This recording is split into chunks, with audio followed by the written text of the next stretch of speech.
Okey, powerful ruqyah.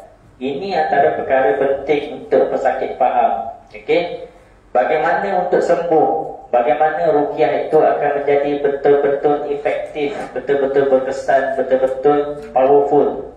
Okey, saya ni, kita pecahkan kepada 4: Tazkiyatun Nas, hijrah, terapi dan terapi mandiri. Yang pesakit asyik jumpa perawat hanyalah 5% sahaja untuk menyumbangkan kepada kesembuhan. Datang daripada jauh, berubat dengan saya, sebenarnya untuk sembuh hanyalah 5% sahaja. Tetapi 5% tu menjadi kunci untuk buka dulu. Sebab kebanyakan pesakit dia susah nak beramal dan sebagainya. So daripada terapi ruqyah yang 5% ni, pesakit akan cuba membuat hijrah, perubahan diri. Daripada dia tak semayang, dia start semayang. Daripada dia tak baca ayat Al-Quran, dia berubah diri dia, mula mengenal ayat-ayat ruqyah. Hijrah, buat perubahan diri dia. Kemudian dia melakukan terapi mandiri. Kena jaga amalan, jaga zikir pagi petang. Okay? Dan yang paling besar menyumbangkan kesembuhan adalah Tazkiyatun Nas. Apa itu Tazkiyatun Nas? Tazkiyatun Nas ni adalah penyucian jiwa. Okay? Penyucian jiwa. Kalau dalam hati dia asyik memikir sihir, Ustaz, ada orang sihirkan saya. Saya tahu ini memang Pak Mentua saya punya kerja lah ni, sihirkan saya ni. Semalam saya nampak dia lalu depan rumah saya, mesti dia tabur sesuatu. Kalau itulah pemikiran tuan-tuan, tak akan sembuh. Rosak pemikiran sebab penuh dengan syakwa sangka. Saya secara senang je, tak ada orang nak sihirkan orang. Walaupun dia memang sihir, kita kena positifkan minda kita. Jangan asyik memikirkan sihir, rosak. Okay? Okay, Tazkiyatun Nas adalah penyucian jiwa daripada kotoran hati. Ini adalah faktor terbesar untuk sembuh. Apa yang boleh untuk menyucikan diri kita? Taubat. Okay, taubat, memohon ampun daripada Allah SWT. Aku ni sakit. Sakit ni merupakan satu ujian. Sakit ni merupakan satu kifarah dosa. Aku ni banyak buat dosa. Sakit-sakit ni adalah untuk meringankan dosa-dosa aku. Ini satu. Okay, kita kena mohon ampun. Sama ada dosa-dosa yang kita ingat ke, kita tak ingat ke, dosa-dosa syirik ke. Dan yang paling saya nak, memberi ampun. Ini yang paling orang fail. Kau memang tahu bini tua yang sihirkan kau. Okay, kau beri ampun. Ampunkan bini tua yang sihirkan kau. Ustaz ni nak suruh saya ampun, dia buat sihir saya sampai muntah darah, Ustaz. Sampai mati saya tak nak ampunkan dia. Ini yang berlaku. Ustaz tak rasa saya sakit kena sihir macam mana. Ustaz senang-senang nak suruh saya ampunkan dia. Malah nak kena ayat dia.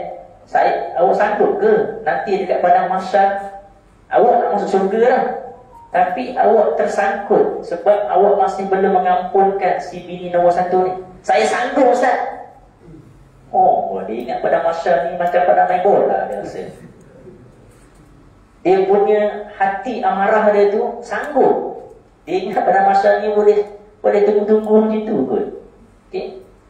Ada orang dia sanggup. Ini beri ampun. Walaupun kita tahu bisnes partner kita tu lah yang sering anaya kita, tipu kita, kita ampunkan dia. Lepaskan segala dosa. Dia berdosa, biar dia urusan dia dengan Allah. Dengan kita, aku tak nak berdendam dengan dia.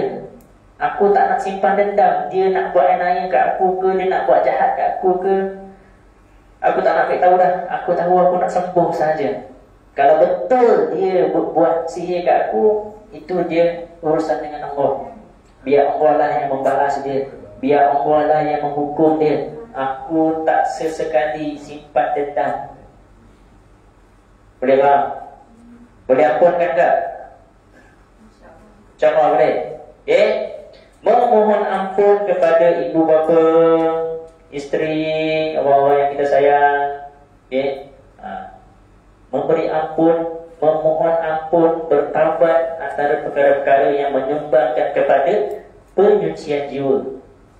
Redha dan syukur, kita kena redha bahawa sakit ni sebagai satu ujian. Tuan-tuan bersyukur tak sakit? Siapa yang rasa bersyukur sakit? Oh, datang ramai angkat tangan. Bersyukur sebab sakit. Sebab sakit tuan-tuan berada di majlis ilmu ni. Kalau tak sakit, tak adanya nak belajar kelas ruqyah. Kos Kamarul pun siapa Kos Kamarul nak ajar ruqyah? Tak sebab sakit, tak mari belajarnya. Terserang saya cakap. Sebab sakit, kenal akan ayat-ayat ruqyah. Saya ni agak malas membaca ayat Quran. Sebab mubat orang, baca ayat ruqyah tiap hari. Sehari 2-3 round. Itu adalah hikmah dia. Saya bukan orang yang rajin membaca ayat Quran 1 juzuk sehari, 2 juzuk sehari. Agak malas. Tapi paling kurang sebab sakit, sebab menjadi perawat, maka saya membaca ayat ruqyah almost setiap hari. Sebab hari-hari ada sakit. Ini adalah hikmah yang paling besar sekali sebab kita sakit. Qiyamul lail, bangun. Sedekah. Sedekah antara salah satu kaedah yang paling besar untuk menyembuhkan. Nanti ada satu slide pasal sedekah sahaja. Sedekah jangan tunggu ikhlas. Kalau tunggu ikhlas, tak ikhlasnya. Mana nak datang ikhlas? Bubur RM1 ikhlas Cuba letak tabung RM50. Saya ambil tabung, saya cabar bubur RM50. Ikhlas ke tak ikhlas? Menantang ustaz ni, tengah khusus cabar bagi bubur RM50. Mesti aku kena bubur, nanti malu lah dekat orang belakang. Takkan orang bubur RM5. Ikhlas ni sesuatu perkara yang kita tak boleh ukur. Kalau rasa nak bagi sedekah, ambil duit, campak, tinggal. Itu je cara saya dulu sampai sekarang. Kadang-kadang nak buka-buka, asyik tak pegang yang satu je. Aduh lama, nak bagi RM5. Ambil bubur dalam tabung, jangan pusing-pusing dah. Dalam hati Allah menyesal pula. Menyesal ke apa ke, jalan terus. Dan amalkan. Kalau pergi ke masjid ke tabung-tabung masjid, bagilah paling kurang pun RM10, RM20. Ini kita tabung masjid, cari duit seripis-seripis RM1 tu. Nak sampai dapat juga. Amalkan.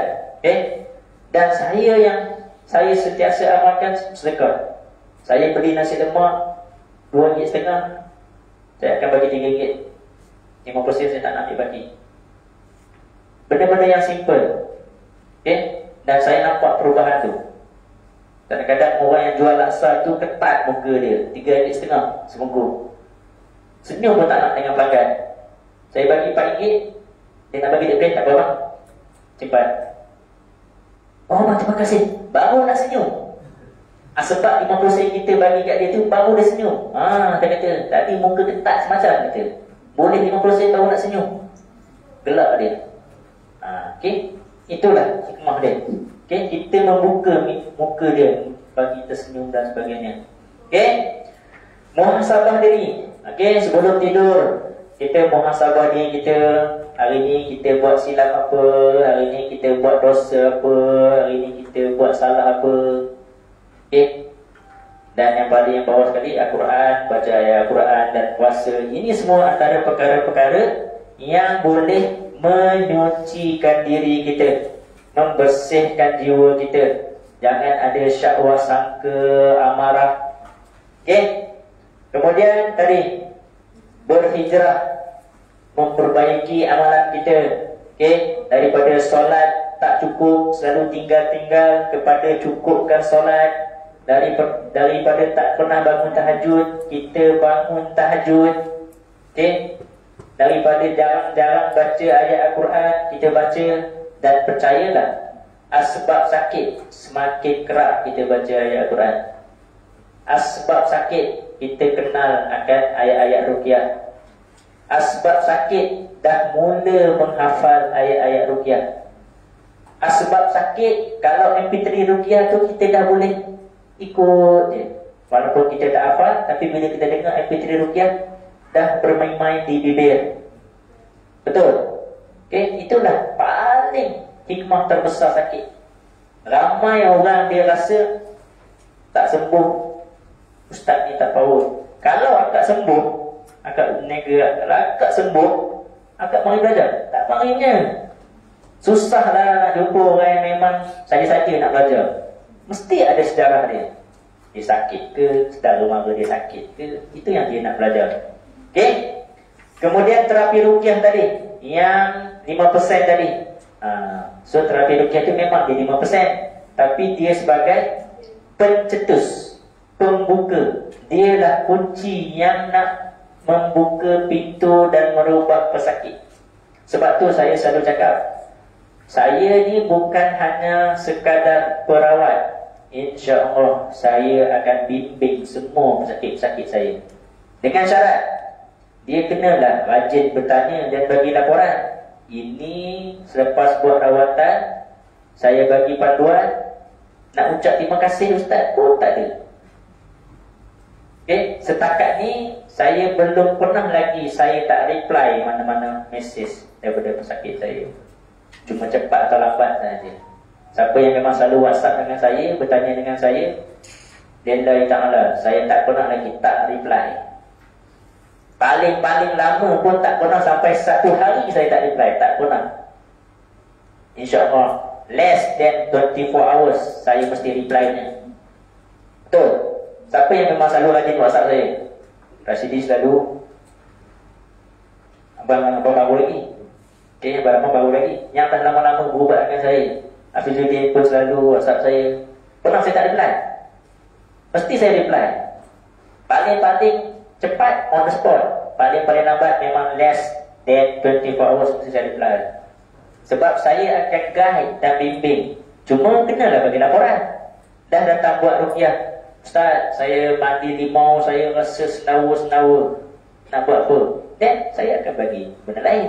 Ustaz, lepas saya mandi limau ni, hari ni saya rasa sakit sangat kepala. Dan saya akan bagi panduan lain. Ustaz, hari ni saya dah okey, pinggang dah okey, bahu dah okey, tapi kaki saya pula, saya jalan je saya rasa macam pijak paku di atas lantai. Dan saya akan bagi panduan lain yang awak boleh buat sendiri kat rumah. Dengan syarat kena bagi laporan, kena WhatsApp saya, bagi tahu. Janganlah rasa segan-segan nak sembuh kan. Okey, so hari ni saya akan ajarkan 1, 2, 3, 4 kaedah untuk terapi mandiri. Okey, bekam tak sempat nak belajar hari ni, cuma tunjuk poin sahaja. Yang lain saya akan terangkan sahaja. Okey, herbus sunnah juga saya akan terangkan sahaja. Okey, so ada 4 kaedah yang ruqyah putaran tawaf, terapi air jampi, terapi MP3, berendam bidara. Kalau betul-betul amalkan 4 kaedah ni, saya garanti sembuh. Tapi baru buat sehari, esok nak sembuh dah? Tak boleh lah. Baru buat balik ni, esok memang dia buat semua ni. Esok Isnin, lusa, Selasa, Rabu mesej saya, ustaz, tak sembuh pun. Baru buat 2 hari, dah nak sembuh. Sakit tadi 6 tahun. Sakit 6 tahun, baru beramal 4 hari, dah nak sembuh. Biar logik sikit. Dia kena istiqamah.